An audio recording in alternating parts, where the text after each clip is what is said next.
xubno ka mid ah jaaliyadda Soomaaliland ee dalweynaha Jarmalka ayaa munaasabada furin iyo casho sharafa ku maamusay maamulka iyo ciyaartoyda dawladda hoose ee degmada Burco ee dhawaan ku soo guuleystay koobkii horyaalada Soomaaliland. kulankan dhiirigelinta ah oo daarana sidii iskaashi wada shaqeyneed loogu abuuri lahaa dhalinta reer Burco ee jaaliyadda Jarmalka oo ay horkacayaan gudoomiyihii hore ee jaaliyadda haatana ah gudoomiye ku-xigeenka dalada midowga jaaliyadaha Yurubta dhexe mudane Maxamed Deeq Ciise, Suxufi Sakariye Jeylani, Kabtan Muuse, Farxaan Axmed Maxamed Farxaan Bakeyle, Ali Faan Daamiye bahda ciyaartoyda dawladda hoose ee degmada Burco ayaa waxa goobjoog ahaa barsaab ku-xigeenka gobolka Togdheer mudane Cabdi Xiis Yuusuf, isuduwaha wasaaradda dhalinyarada iyo ciyaaraha ee gobolka Togdheer, gudoomiyaha xiriirka kubadda cagta ee gobolka, xildhibaan Aadan Diriir iyo xildhibaan Farxaan Cilmi Caalin oo kamid ah golaha deegaanka ee degmada Burco. waxaana ugu horeynba halkaasi laga bayaamiyay waxqabadadii hore ay u fuliyeen bahda jaaliyaddu, waxaana sidoo kale si rasmi ah goobtaasi looga ballan qaaday sidii jaaliyaddu ugu haqabtiri lahayd wixii qalab ah ee kooxdu u baahato. kulankeena caawa waxa aynu ku iba furaynaa wada shaqayn waarta oo u dhaxeeya kooxda dawladda hoose ee Burco iyo jaaliyadda reer Soomaaliland ee dalka Jarmalka dhalintiisa Burco. kulanka wada shaqaynta iyo iskaashigaas oo aan fici doona soconna doona muddo dheer aan ficina doona ciyaartoyda haatan joogta iyo kuwa ka dambeeyaba. kulankeenan waa ballanqaadkaas oo ah in laga taageeri doono ama dhalintaasi ka taageeri doonto kooxda dawladda hoose dhanka qalabka haddii ay noqoto kuwa lagu training gareeyo lagu tababarto, haddii ay noqoto qalabka baakii diraysyada oo kale. inta markan ka yimaado dhalinyartani ma aha markii ugu horeysay iskaashi wada shaqeyneed la yeelanayaan ama la sameynayaan cid gobolka ah. waa dhalinta furtay waxqabadii haddii aan 2 iyo 3 ka xuso wareegii ugu dambeeyay ee kubadda kolayga ama basketballka ee gobolka ka dhaca. si guud waxaan ugu mahad celinayaa dhalinyartaan oo kiika ka nacay damaanad qaadka halkan ka sameysay inay garab istaagi doonto dhammaanba howlaha bahda sportiga gobolka Togdheer gaar ahaan kooxda dawladda hoose oo huwan sharaftii gobolka Togdheer iyo si guudna aynu oran karno waxay siiyay maamuuskii iyo sharaftii gobolada bari oo dhan oo runtii waxa sharaf iyo karaamo iyo milka ugu filan inay golo kasta kaga faani karaan ay kaga kaftami karaan koobkan muddada inaga maqnaa gobolka Togdheer in ayagu maanta de gurigood iyo de guriga kooxda uu yaalo intaas maamuus iyo sharaf ugu filan. inta kadib waxa ballanqaadkaasi soo dhaweeyay bogaadiyeen dhalinta ay sabaabushay tababaraha kooxda dawladda hoose Cabdicasiis Xagar, tababara ku-xigeenka Maxamed Axmed iyo sidoo kale gudoomiye ku-xigeenka kooxda Axmed Baashe, xildhibaan Farxaan Mideeye, xildhibaan Aadan Diriir, isuduwaha dhalinyarada iyo ciyaaraha ee gobolka Togdheer Cabdikariin Yuusuf Cabdiraxmaan Muraad, gudoomiyaha xiriirka kubadda cagta ee gobolka iyo sidoo kale barsaab ku-xigeenka gobolka Togdheer. waxaanay dhammaantood si isku mid ah u soo dhaweeyeen daafurka wada shaqeyneed ee ka curtay munaasabadda, waxaana isdul taageen doorka qurbajoogu ku leeyihiin kobaca iyo kaalingalka sportiska. runtii waxaan doonayaa halkan uga mahad celiyo anigoo ku hadlaya afkii kooxda dawladda hoose dhalinyarta jaaliyadda maanta caawa u sameeyay afurka iyo cashada kooxda dawladda hoose ee ku soo guuleystay horyaalada. kooxdan dawladda hoose kolle waxa weeye waa koox in badan soo jirtay, iminkana insha Allah dhismo badan ku socdo, guulo badanna gaadhay, guulo badan oo kale insha Allah rajaynaysa. cid kasta oo taageeraysa ama qalab ha noqoto ama wax kale ha noqoto horta waan soo dhaweynaa ka maamul ahaan iyo ka koox ahaanba.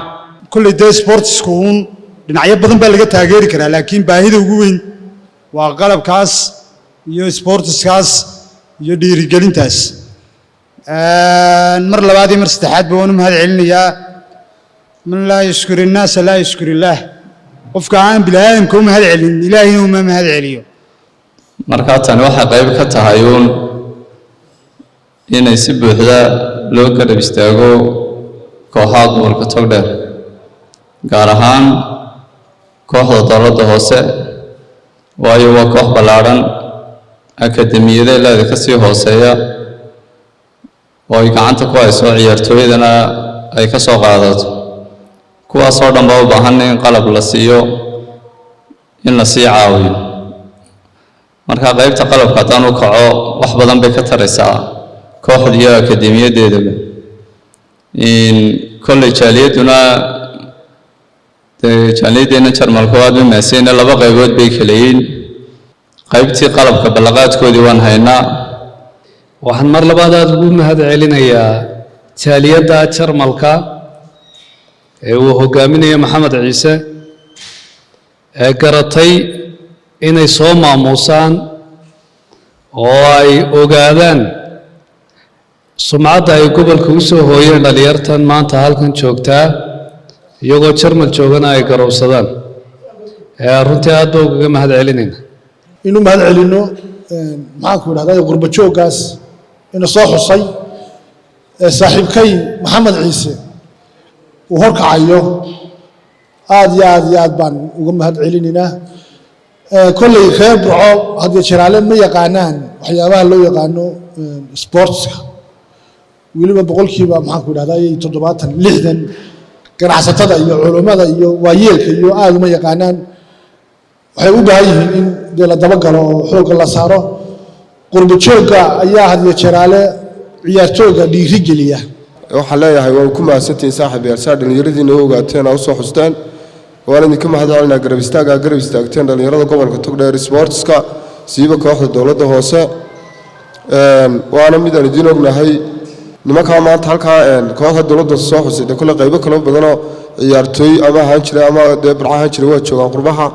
iyagana fariintaa waa gaadhsiinayaa dhallinyarada hala garab istaago waxaan adigu ammaanayaa dhallinyarada reer jarmal ee reer togdheer ee gartay wixii iyaga ay agtooda u fududayn in looga baahanya gobolkii togdheer inay iska kaashadaan tiimka dowladda hoose ee burco waa tusaale wacan waa arrin loo baahnaa waanu ku hambalyaynaynaa se runtiina tartanka kubadda kolayga baasidkaana sanadkii hore waanu wada qabannay waxaan leeyahay ma aha markii koowaad laakiin iskaashiga caynkana sidaa u weyn tiim kubadda cagta horyaala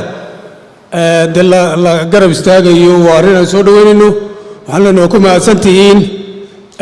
waxaan filayaa inaad tusaale u noqon doontaan oo jaaliyada kale reer togdheere dee dibadda jooga qurbahuna inay ku dayan doonaan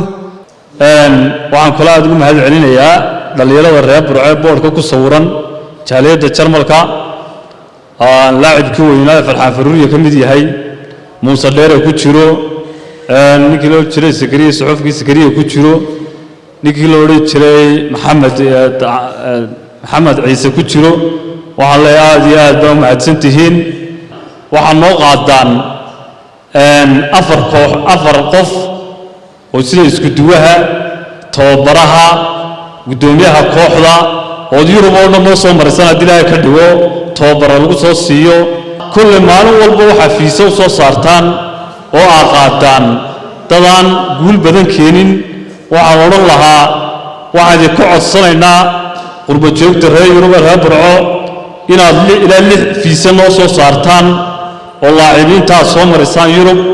goroommada waaweyn ee dunidaad soo tustaan iyagana si ay jiilka dambena ugu dhiiradaan oo ay wax ugu noqdaan waxaan odhan lahaa intaa noo sameeya